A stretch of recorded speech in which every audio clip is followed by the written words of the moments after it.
Hey everyone, what's going on? I just got out of a screening of a Spider-Man No Way Home and it was awesome. This, to me, is the best Marvel film we have seen since Avengers Endgame. It surpassed my expectations. It was more than I thought it was going to be. I cried, I laughed, I cheered. I was just awestruck by this film. That's my spoiler-free thoughts of the film. But as you can see in the title of this, there's going to be spoilers in this review. All right, I'm warning you guys right now. There's spoilers. You ready? 3, 2, 1. Here we go. Spoilers are coming up now.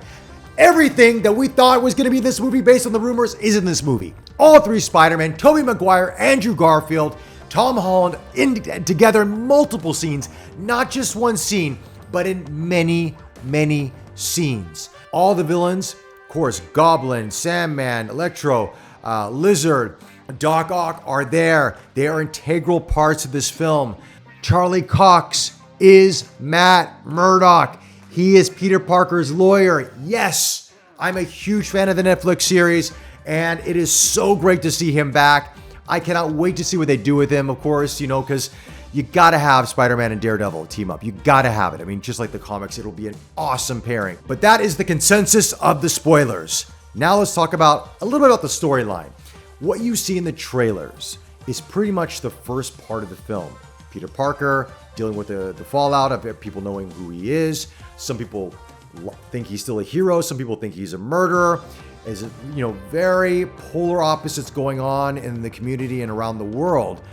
And so it has affected his friends and getting into schools and doing things with their life. So that's why he goes to Doctor Strange to sort of create this spell to, help them out. As we saw in the trailer, he screws it up by fiddling with it as Doctor Strange is creating this spell. And then the multiverse cracks open, so to speak. Strange is able to contain some of it, so to speak, in this spell that he locks into a box. And that box is precious because if they open that box, that's it.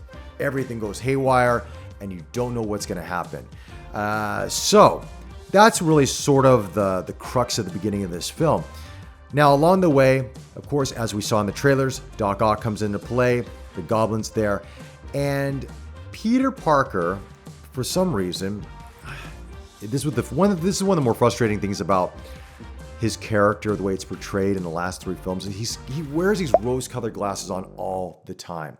Even after he went through everything with Avengers Infinity War and Endgame, and I mean, it's kind of a little bit frustrating. That to me is, they're going to move away from this, of course. They are now, and you see it throughout this movie. That was the part of the film that I liked the least, because he just makes some really stupid decisions where you're like, dude, come on. It's not, you're better than this. You know more than this. Anyway, along the way, they were able to capture most of these villains initially. They're in this chamber below Doctor Strange's home. Strange wants to send them back to their world. And then they all find out that they actually, each of them die in their own respective universes, which Tom Holland's Peter Parker is like, I don't want that to happen. Strange is like, it has to happen. This is their destiny. You cannot screw with the multiverse this way. You cannot screw with these timelines this way. Anyway, Peter Parker, he wants to help them. So him and Strange get into a little bit of a battle. They go into the mirror dimension, yada, yada, yada. Then they end up, Peter Parker ends up besting Doctor Strange, taking his magic ring and his magic box. He gives it to Ned. He gives it to MJ, says, keep this safe. If anything happens to me, then you open this box or whatever the case may be to sort of, I don't know. Because the box was sort of confusing. It's like, does it open up the multiverse if you open the box, or does it get rid of it? This part of the film was a little bit confusing to me. I need to watch it again to sort of understand it. But something bad's going to happen. Tom Holland's Peter Parker wants to rehabilitate these villains. He brings them back to Happy's apartment, who has this Stark tech inside of it. Basically, it's like a compact lab that opens up. It's got AI and robots and all this stuff that you can create, various different, chemicals, machines, whatever you can create everything, right? So he ends up helping Doc Ock by reprogramming that chip so it's in the back of his neck. So he controls the arms, not the arms control him, hence makes Doc Ock a good guy. Then he's working on serum for the Goblin, of course, this device to take out the electricity out of Electro, and also a sort of another concoction to, turn Lizard back into a human. Shit hits the fan when the good Willem Dafoe, by the way, because he is the Goblin and he's in this movie a lot. He's actually one of the main villains, by the way. The bad side of his character kind of pulls a fast one on Peter Parker, goes and pretty much creates havoc, and yeah, the villains go crazy. They get out of it. Peter Parker, Spider-Man, and the Goblin really have a big battle, and at the end of it, Aunt May dies. That's right. Marissa Tomei passes away. This is the moment of the film that it really changes Tom Holland's Peter Parker tremendously. This is where it gets really dark and very, very serious. Before it was a little bit comical and a little bit cheesy at certain points. You're like, I don't know what this movie's going. And this is where it really changes. At this point, he doesn't know how to handle it. He runs away. And then you see Ned and MJ trying to find Peter, but they don't know where he's at. He's not answering his phone. They can't get a hold of him. So MJ's like, I'm going to press this button to release this spell out of the box, like, Peter told her to do. Ned's like, no, don't. They were talking. All of a sudden, he's got that ring on his hand. He's like waving his hand, just talking. All of a sudden, you see sparks. And then it's kind of like the beginning of the portal opening, right? And so he does it again. He's like, oh, and then he sees sparks more. And then he does it again. Then a portal opens up. And they're like, Peter, because they see a Spider-Man there. And this is what's really cool. And you see Spider-Man turn around, look at him, and they're like, Peter, we've been looking for you. Come in here. You see the Spider-Man like, huh? What? And he walks in, and it's Andrew Garfield's Peter Parker, Spider-Man in the outfit, right? And the audience just erupts, right? And it's really cool because they're all like stunned, like, you're Peter Parker? And he's like, yeah. And then, obviously they don't understand this whole multiverse concept. But the funny thing is actually Andrew Garfield's character sort of got it right away. He's a bit of a nerd in that regard. So once they tried to explain what's going on, he pretty much was on board, which I'm glad they did this because you don't want everybody to be like, huh, what's going on? What's going on? You've got to have some characters that sort of get this multiverse gist or get this idea better than others. So looking for Peter again, they open up another portal, and then Tobey Maguire's Spider-Man comes out, but he's dressed in just normal clothing. And the crowd erupts again. And then you see these two Spider-Men talking to each other like, you're Peter, you're Peter. It's great. It's funny. The chemistry between Tobey, Andrew, and of course Tom is awesome. Awesome. This makes the film.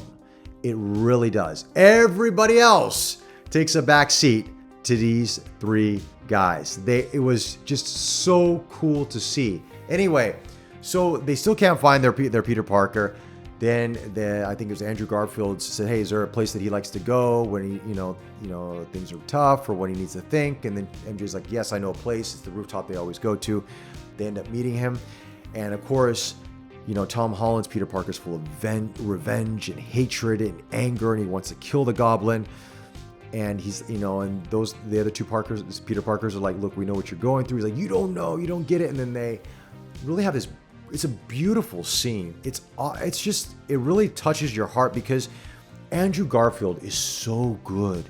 He is so good at Peter Parker. He's so good at the emotions and what he went through. It's like, honestly, in a lot of ways, he stole the show when it came to all three of the Peter Parkers and Spider-Man there. He kind of stole it, in my personal opinion. He was just awesome. Anyway, so they all kind of share their stories, their grief that they went through, and their journeys of Spider-Man a little bit.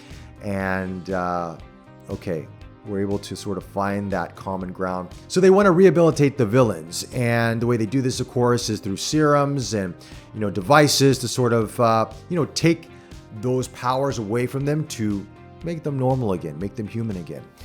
So they all work together in the lab doing this, and it's awesome. I mean, this is where the chemistry comes into play with all three. There's a lot of funny moments in it. These things I'm not going to spoil for you. You have to watch this and enjoy it. But it's just brilliant writing and brilliant acting. So then, of course, they decide they're going to do this thing. They're going to go to the scaffolding. They're going to, as you saw in the trailer, they're going to accept all three Spider-Men in there. They're going to lure all the bad guys there and then try to, give them the respective devices and serums to cure them. Anyway, shit hits the fan, doesn't go as you think it's going to go. The Goblin is a menace. He's out for blood.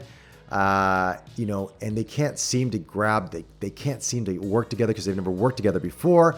Tom Holland's Peter Parker, of course, has worked on a team, so he sort of like guides them like, okay, we're going to do this, we're going to do that. Then they start working together, and it's awesome to see all three Spider-Man swinging around and doing their thing, and and everybody's wisecracking, doing and talking shit, and it's fun. It is just awesome. Then, of course, we get to that pivotal moment in the trailer, right? Where MJ falls off, and she's falling, and then you see Tom Holland's Peter Parker diving after her. It's, of course, Spider-Man diving after her. You see the hands almost there, and then the Goblins, woof, takes him off away, and she's still falling. Andrew Garfield, he sees this, he just dives off the edge of it, goes down, he catches her right in the nick of time. The crowd they just burst out cheers in the audience. And then as he's holding her, he's like, "Are you okay?" And then you could see that he had tears in his eyes because it reminded him of Gwen Stacy, but he was able to save this woman. And then she looked at him and she's like, "Are you okay?" Like, because he's quite emotional. It's quite cute. He's like, "Yeah, I am." It's nice to see that they really, really tapped in a lot of the interesting arcs and the character development that these actors had through their own journey as Spider-Man. They all brought it into this. I mean, they even have funny moments when they even talk about Tobey Maguire's, like how he can shoot webs out of his arm, like it's built inside of him, and they have to use contraptions on their suit. So there's a lot of fun moments. Anyway, Doctor Strange is able to get back into the mix because Ned opens a portal. Strange comes back. He's able to sort of repair a lot of this stuff, but the one thing he has to do to repair it is to make sure that nobody remembers, Tom Holland's Peter Parker, and Tom Holland says, "Yes, I want to do that," and that's pretty much how No Way Home ends, in a sense, that nobody remembers him. MJ doesn't remember him. Ned doesn't remember him. Nobody does. And there's some really beautiful scenes at the end of the film where he sees MJ again, and it's really touching. And the chemistry between Zendaya and Tom Holland is just awesome. There is a pivotal moment of fight between the Goblin and Tom Holland's Spider-Man towards the end of the film that is really, really visceral.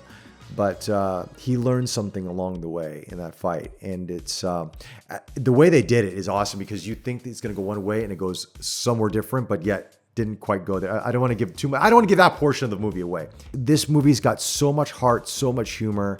It was great to see all three of those Spider-Men there. And I feel bad for Andrew Garfield and Tobey Maguire and people trying to ask these actors over and over again, "Are you in Spider-Man?" Leave the poor actors alone. Let it be a surprise to the audience. I mean, as a reporter, they should be smarter than that. They really should. But, everybody wants that 5 minutes of fame as a reporter to, spoil something when you just let us as the audience enjoy the film.